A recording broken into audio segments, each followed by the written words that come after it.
we see these very successful companies, and we're talking billion-dollar remote companies now that are starting to pop up. And they all do processes, or they all implement that their method of working are all very different from one another. So some people believe that video calls, as an example, are absolutely critical. And then another just as successful company says, no, video calls are really bad. They make people feel uncomfortable. Audio is the best way to go. And then other people say asynchronous communication is absolutely the best way to go for long-term productivity in remote work. And then other people say, no, as synchronous as humanly possible, everyone being able to be in contact with everyone else instantaneously is the best way to work. So there's all these major differences.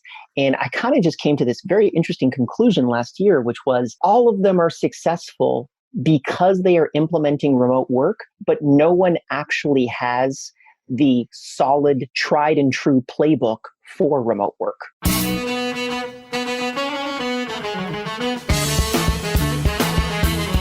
Welcome to the TalentGrow Show, where you can get actionable, results-oriented insight and advice on how to take your leadership, communication, and people skills to the next level and become the kind of leader people want to follow. And now, your host and leadership development strategist, Halelly Azulay. Hey, Talent Growers, welcome back. I'm so glad that you're here. I'm Halelly Azulay, your leadership development strategist here at TalentGrow, and this is the TalentGrow Show. Today's guest is Liam Martin, who will be talking with me about how to create more opportunities for more people to work remotely, given that that is the trend of how things are going anyway, and how to make the best of it by leveraging better processes, better communication, incentivizing different things, getting more people engaged and happier and more productive at work. And we even talk about things like the Giza pyramids in Egypt and Bali. I hope that you enjoyed this chat with Liam. Let me know what you thought about it afterwards, as I am always seeking your input. Okay, without further ado, let's take a listen.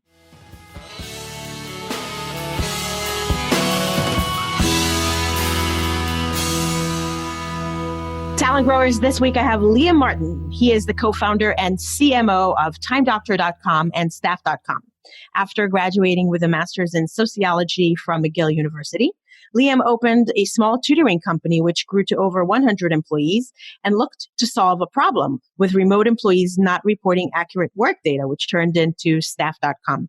He consults on outsourcing and process design and is passionate about how to gain insights into the inner workings of how people work, which is why I asked him to come on the Talent Grow Show. Liam, welcome. Thanks for having me. I'm glad that you're here. And before we get started talking about how to manage remote workers and how to get people more engaged and productive, I always ask my guests to describe their professional journey briefly. Where did you start and how did you get to where you are today? My history, which you kind of touched on a little bit, really started in grad school. I was going to teach. I was going to get into academia. That was the plan anyways. And I ended up dropping out of grad school, primarily because for about 7 years, I'd been a teaching assistant. But for the very first year, I was given the opportunity to teach a class. And this was kind of the thing for me. This is 7 years of undergraduate and graduate school kind of coming to a culmination, and started with about 300 students, ended up with less than 200 by the end of the semester, which is very bad. I got a 3.2 out of 5 stars on my professor reviews and some of the worst reviews in the entire department. And I remember going into my supervisor's office and saying, I don't think I'm very good at this. And he said, no, you're not. Oh, no. And I said, so what do you think I should do? And he said, well, you got to get pretty good at this teaching thing because you got to do it for the next 20 to 30 years before you really get to do stuff that's pretty fun. So either get better at teaching or figure out something else to do. So I literally threw a master's thesis under his door, got out of grad school. Thankfully, they were able to give me a master's by the end of this entire process. And I was out in the real world. And that's how I started the tutoring business that then ended up turning into really what I'm currently working on now, which is TimeDoctor.com and Staff.com and running remote. So we realized that one of the biggest problems that we had was trying to very clearly identify how long a remote worker worked on a particular task. And this was a big issue for my tutoring company because I would bill 10 hours for a student and the student would come in and say, I didn't work with my tutor for 10 hours. I worked with him for 5. So then I'd have to go to the tutor and I'd ask the tutor, did you work with Jimmy for 10 hours? And the tutor would say, of course. So I'd end up having to refund the student for the 5 hours and pay the tutor for the full 10. This was destroying the business. And Time Doctor was a perfect solution to that particular problem. And basically how I ended up getting really deeply into technology businesses and then by extension, remote teams. Cool. And this is what you do now? I mean, you're running both companies? Yeah. So, I co-founded both Time Doctor and Staff.com with my business partner, Rob, who's the CEO. And then off of that, we really started to get very excited about remote teams. We have almost 100 people located in 32 different countries all over the world. And I would never build a business any other way other than remote for me. So we started this conference called Running Remote, which is specifically focused on building and scaling remote teams, which is the other passion project that I've been working on the last year and a half, which is kind of, for me, it's a very exciting time that I think we see in work at this point, because we're seeing this phenomenon of remote work being deployed at scale finally in the market. And I personally project that a significant minority of all work will be remote within the next 10 years. So how we're going to move from approximately right now, 2017 numbers, we had 2.1% of remote workers in the United States working full-time remote. This year, it looks like it's in the high 3 percentile. So we're almost moving at an exponential scale. So I project, there's other studies that project 50% remote work by 2027. Wow. And so if we're at 50% remote work, that's going to be a complete change to how we do our work. So we're really trying to analyze that and trying to figure out how to make that transition as easy and as efficient as humanly possible. Yeah. And I definitely see this with my clients. You know, when I'm working with a variety of clients, more and more of their employees are working remotely. More and more of them are letting go of physical real estate in order to save money and changing the way that their office works to have maybe, hoteling, and people no longer have a particular desk that's assigned to them, and they come in and they work from home some of the time and so on. So I know that a lot of the listeners are probably dealing with having to manage and lead remote teams. So I was hoping that you would share with us some of your favorite tips for how do you successfully manage remote employees and teams? Unfortunately, we don't have 72 hours or 500 hours to be able to discuss this. It's actually a really interesting and complicated problem. The thing that I've recognized from running, quote unquote, running remote, is we see these very successful companies, and we're talking billion-dollar remote companies now that are starting to pop up. And they all do processes, or they all implement that their method of working are all very different from one another. So some people believe that video calls, as an example, are absolutely critical. And then another just as successful company says, no, video calls are really bad. They make people feel uncomfortable. Audio is the best way to go. And then other people say asynchronous communication is absolutely the best way to go for long-term productivity in remote work. And then other people say, no, as synchronous as humanly possible, everyone being able to be in contact with everyone else instantaneously is the best way to work. So there's all these major differences.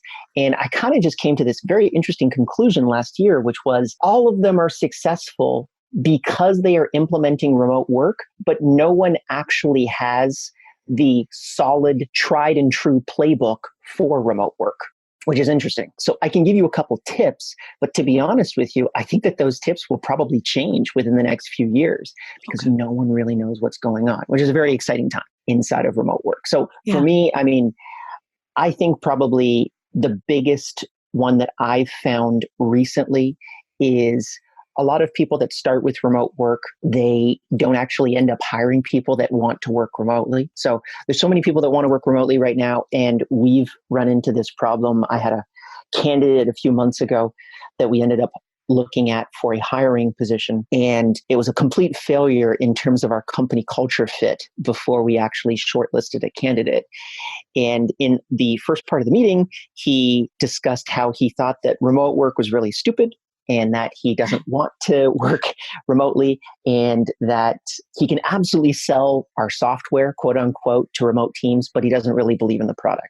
Well, we kind of got rid of him as quickly as possible. I literally said, well, we don't need to go any further. Thankfully, this isn't going to be the right fit. Because his filter also doesn't work so well, apparently, either. He was an amazing salesperson. He probably would have been a very successful salesperson and would have sold a ton of that software or a ton of our software to customers. But it just comes down to a cultural issue, which is, do you want to have true believers with you? So for us, we really focus on having those true believers and communicating that in what we do and what we stand for. Our mission statement is we want to empower people to work wherever they want, whenever they want. So that feeds into all of the different products and conferences and all these things that we do, is making sure that we can empower everyone on planet Earth to be able to do that type of activity. And I actually think within the next 10 years, we'll have accomplished that particular goal, at least in part. We would have helped facilitate that process and connected to process. The second biggest thing that I see inside of failure for remote teams is building processes. So building processes are really important.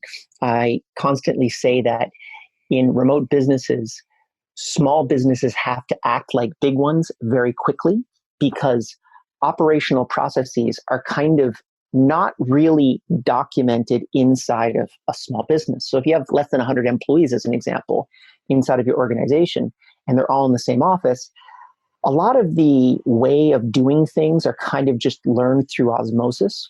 But when those 100 employees are 5,000 miles away equally, you can't learn that process through osmosis. So what you need to be able to do is you need to be able to really operationalize all of your different processes, discover them, digitize them, deploy them on some type of platform. So if you want to use something for free, I would suggest to use Google Docs. If you want to use a paid product, one of the best ones I've seen right now is Trainual, which is a fantastic product to be able to operationalize all your processes.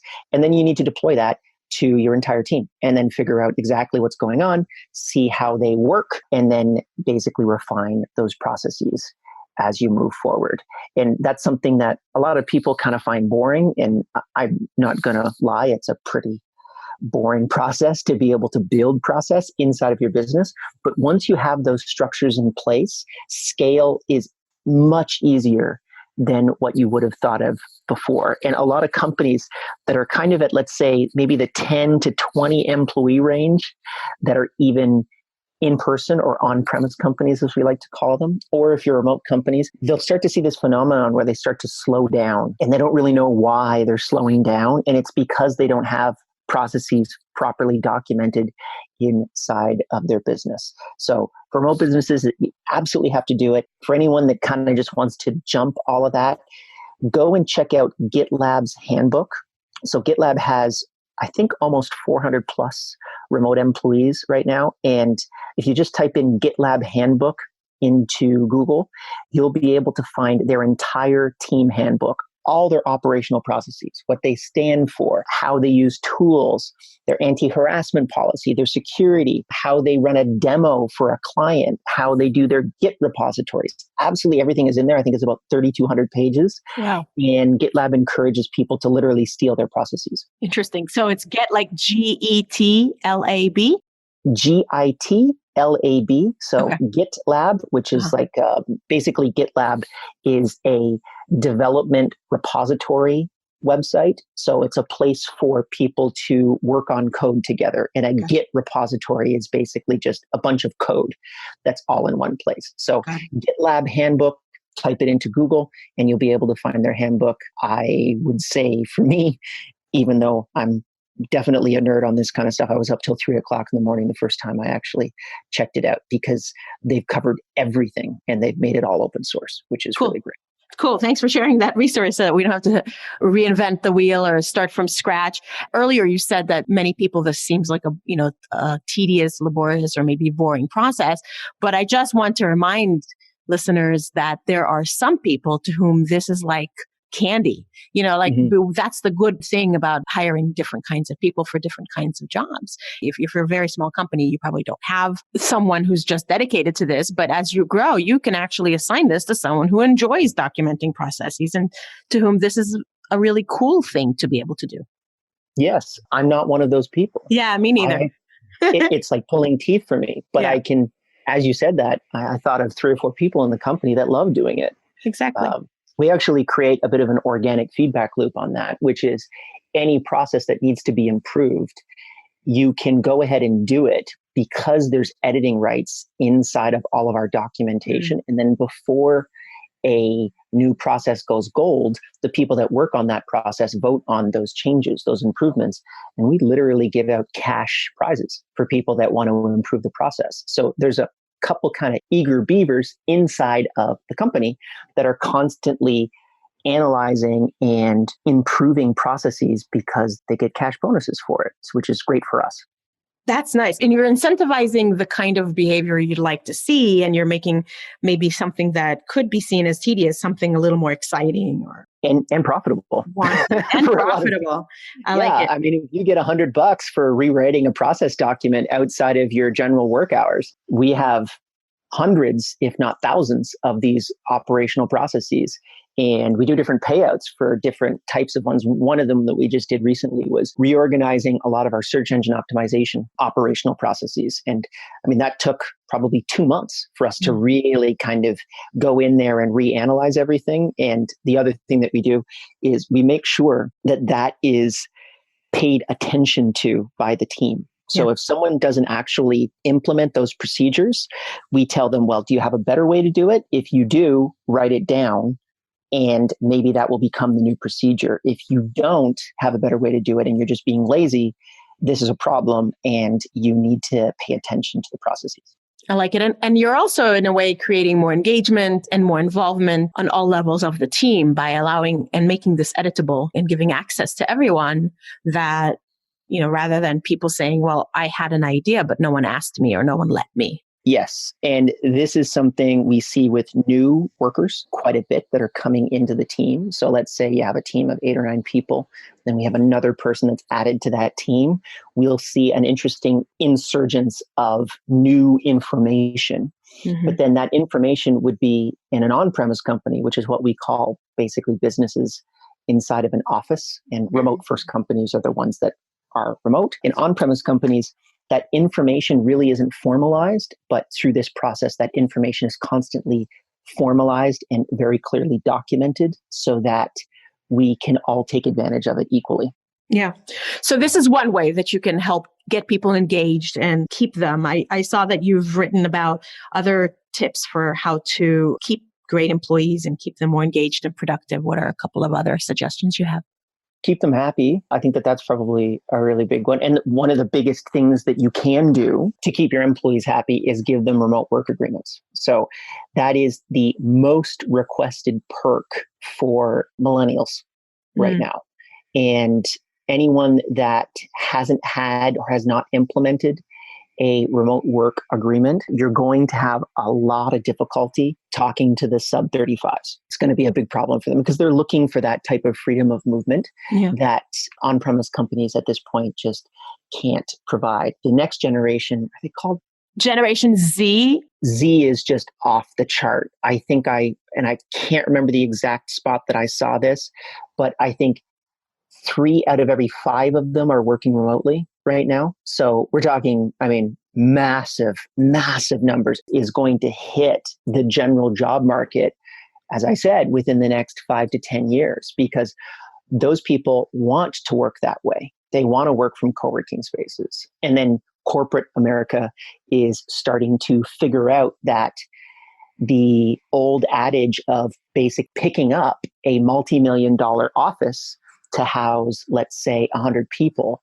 is much more expensive than having a bunch of WeWork accounts set up. And you can deploy a WeWork account anywhere on planet Earth at this point, as an example, and at a much lower cost on average than actually purchasing your own office. I kind of see it as about 10 years ago, it was insane to be able to use a service like Amazon S3 or Microsoft Azure, which are basically cloud computing apps that allow you to deploy software across a big server network.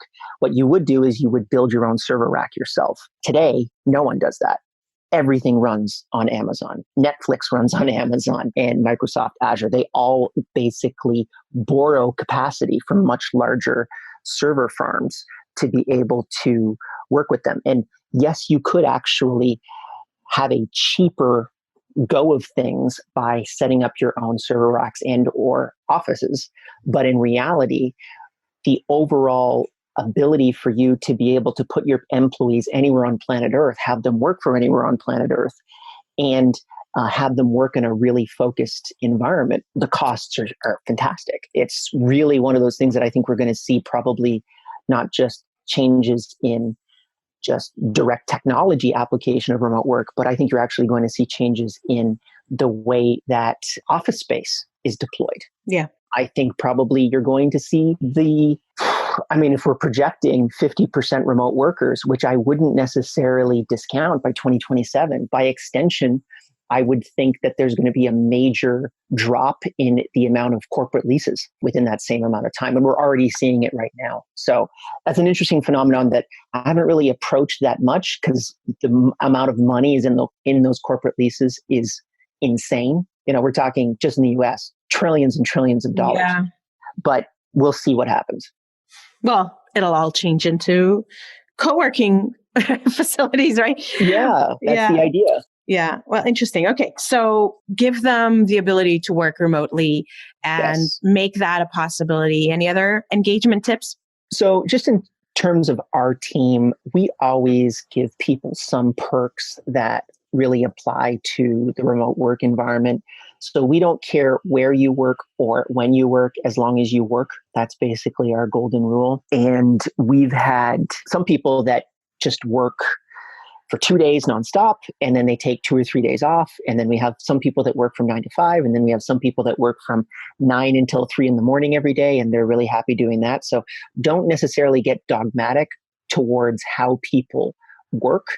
Just focus on the output, not necessarily on the input, because everyone actually works quite differently dependent upon their profession and just their own sort of personality types. Also, make sure you're basically implementing the right tools. While I talk about tools, you need to have people and process also in place. So it goes people, process, tools in that order. If you deploy a whole bunch of tools without hiring people who are actually good at their jobs and having processes for them to follow, you'll just have a bunch of dumb idiots sucking cash out of your company coffers that don't know what the hell they're doing.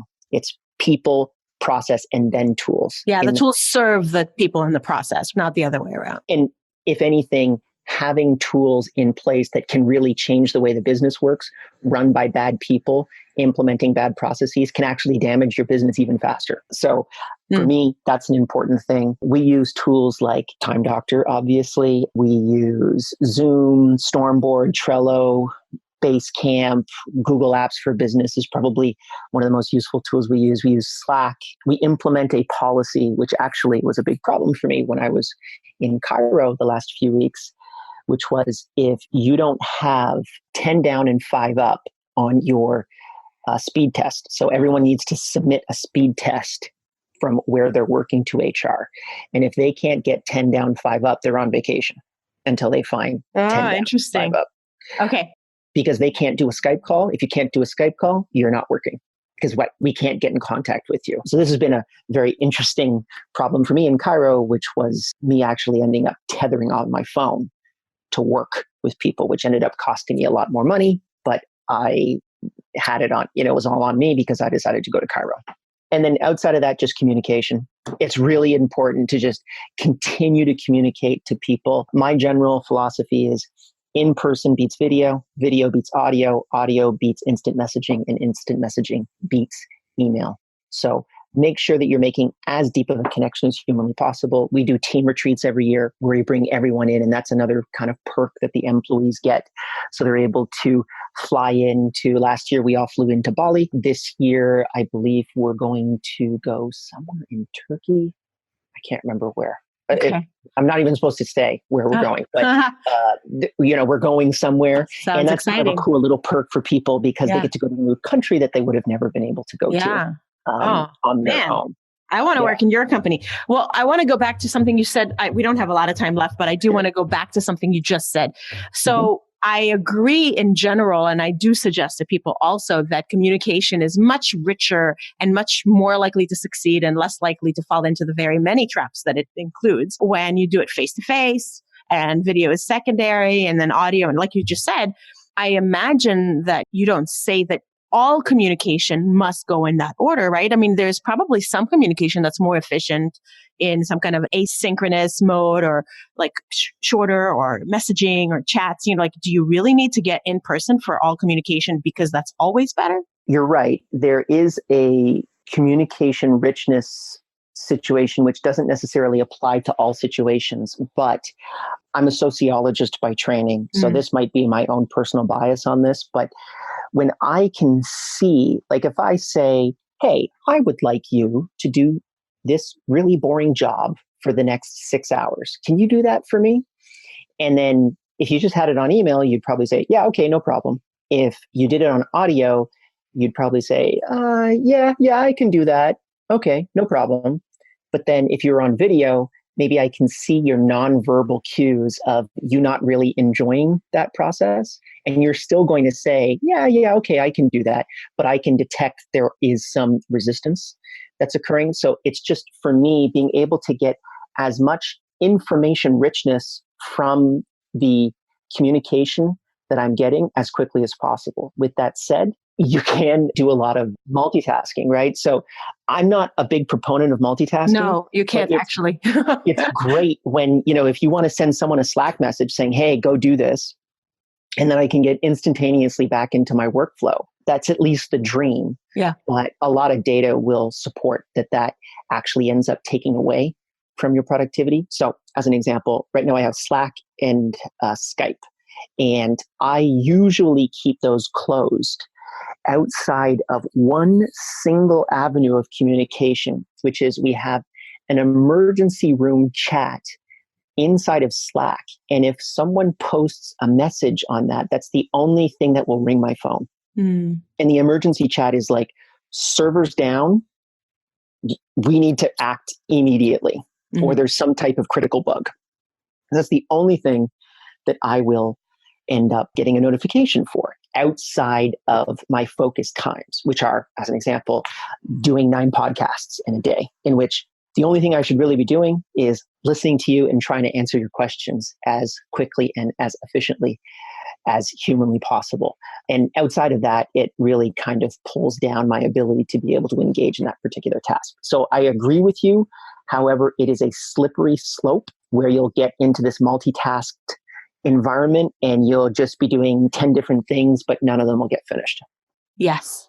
Okay. Thank you for clarifying that. I think this is one of the biggest problems that we're heading towards, and I know I get asked by reporters all the time, people in my audience a lot about this, because there isn't really, like you just described and showed, there isn't really like a hard and fast rule, always do this or never do that. It's very contextual, but it carries with it so many other implications. There's a fantastic app that you might want to try, which is a competitor to Slack called Twist. And it's run by my buddy Amir, who runs a very successful company called Doist, which their first product is Todoist, which is a task management app. And he realized that there was a major problem with Slack, which was synchronous communication was really destroying his ability to be able to focus in on a particular task. So he built Twist as an answer to that, which is a asynchronous way of communicating tasks across remote teams. It's an interesting project. We have actually used it. We like it quite a bit. And for people that are more on that side of the spectrum, I'd suggest that you check out Twist. Awesome. Good. All right, Liam. Well, this is very interesting and I would like to talk to you a lot more, but we're running short on time. So before you share one specific action, I would love for you to tell us very briefly what's new and exciting in your horizon. I just went to Egypt. That was nice. I was able to see the Great Pyramids, which is an amazing structure, almost 6,000 years old. And realizing when you look at something that's that old and also realizing that it will continue to stand for another 6,000 years after I'm long gone. I wouldn't necessarily call it a religious experience, but definitely an existential experience. And that was only possible to me being able to work wherever I want, whenever I want. So I do travel quite a bit. People tell me that I'm not necessarily a digital nomad, but I do travel 3 to 6 months out of the year because I like to enjoy these types of crazy places like Bali, which I'm going to next month for Running Remote, which is the conference that we do every single year. And that's something that I always look forward to because Bali is one of those places that it's definitely, for people that have not been there before, it's probably one of the most beautiful places on planet Earth. And I like the tranquility of it and the ability to be in a very beautiful place where you can also get a lot of work done. Nice. Oh, I need to talk to you more about that. I would love to try to do that. So cool. Very nice. And I will share, I think you had a picture of you working in front of the pyramid. So maybe we'll put that, on there as well. Yeah. So what's one specific action that listeners can take today, tomorrow, this week that can help them upgrade their own leadership or productivity skills, whichever tack you want to take on it? So I think if anyone's really interested in going remote or trying to implement a remote work policy inside of their company, whether you're an employee or the employer, I think probably the best thing you can do is implement the processes that I'm talking about. So set up a Google Doc. If you want to go hardcore, go check out Trainual, and you can then go in, build a few processes around the biggest time sucks of your day, even go and steal them directly from GitLab. And then put them up in a document and then share them around. If you're the employee, your employer will love this. Guaranteed. They will think that you will get brownie points. You will get gold stars for this. If you're the employer, you will start to be able to move your business forward in a way that you've never seen, never known previously, because you'll have those processes in place and you'll be able to start to scale out in a completely different way. So that's my suggestion for people. It doesn't take more than an afternoon to be able to do it. Everyone skip Game of Thrones this week. Go, spend an hour, build some processes, and then share it with your team. I'm surprised to hear you say you think it takes only an hour. I feel a little bit pessimistic about that. Well, and what I would do is do my hack, go steal them all from GitLab, implement them, tweak them around a little bit. Just the biggest thing is to start. Yeah. So it's going to be horrible. You're probably going to have to rewrite it later, but just getting stuff into a Google Doc or getting it into a process documentation tool like Trainual is the first step to really move yourself forward. Good. I like it. So just start with something and then iterate. Yeah, the first processes I ever wrote were for my virtual assistant that is still working with me after 10 years. And it was the biggest time sucks of my day, which is email. So I built some processes on how she should answer my email. And thankfully, she still answers my email up until today. Awesome. And those couple hours of my day, I can do other things like be on podcasts. Very cool. Well, Liam, thank you so much. How can people learn more from and about you? I bet they're going to want to stay in touch. Best way to get in touch with me is go check out our YouTube channel. So go to youtube.com/runningremote. If you put a comment down there, I will get back in contact with you within hours. It is probably, I think, actually one of the most under-leveraged social media websites that currently exist. And I find it a very interesting way to interact with people. So youtube.com/runningremote. And then if you want to try out a trial of Time Doctor, you can go to timedoctor.com. And if you're interested in checking out Running Remote, go to runningremote.com. Super. We will link to all of that in the show notes. Any other social media places people should follow you, or just YouTube? Boy, I mean, I'm a little protective of social media, to be honest with you. But if you want to check out Instagram, I'm at Liam Remote on Instagram. I don't really engage there as much as I should, but I do post a photo every 2 to 3 weeks. Usually when I'm traveling is when I'll post up a video. Cool. All right. Well, we appreciate you stopping by the TalentGrow Show, Liam, and sharing some of your insights. Thank you. Thanks for having me.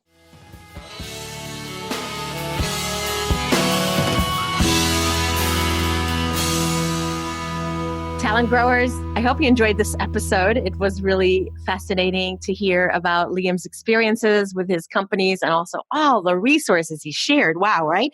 I mean, I was making a list as he was tacking off one after the other of things that I need to go and check out.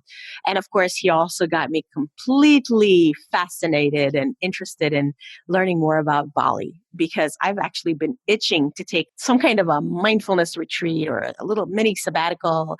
So this really coincides well with that urge that I've got, that desire or hankering. What did you get out of this episode? What kind of questions or insights did you gain? I'd love to hear from you. As always, I'm interested in your feedback. You can leave me a voicemail message right on my website, talentgrow.com, where a little black tab on the right side pops up, and you can just click on it and leave me a message with feedback, with your insights, or with a question that you'd like me to address, whether about this episode or in general about any other topic. And of course, if your audio is good enough and you give me permission, I could even play your message on a future episode of the Talent Grow Show. And share this with other people who could benefit from listening to Liam's experiences and tips. I'm Halelly Azulay, your leadership development strategist with TalentGrow, which is the company that I run and that sponsors this podcast. Thank you for your time today. I hope you enjoyed it. And until the next time, make today great.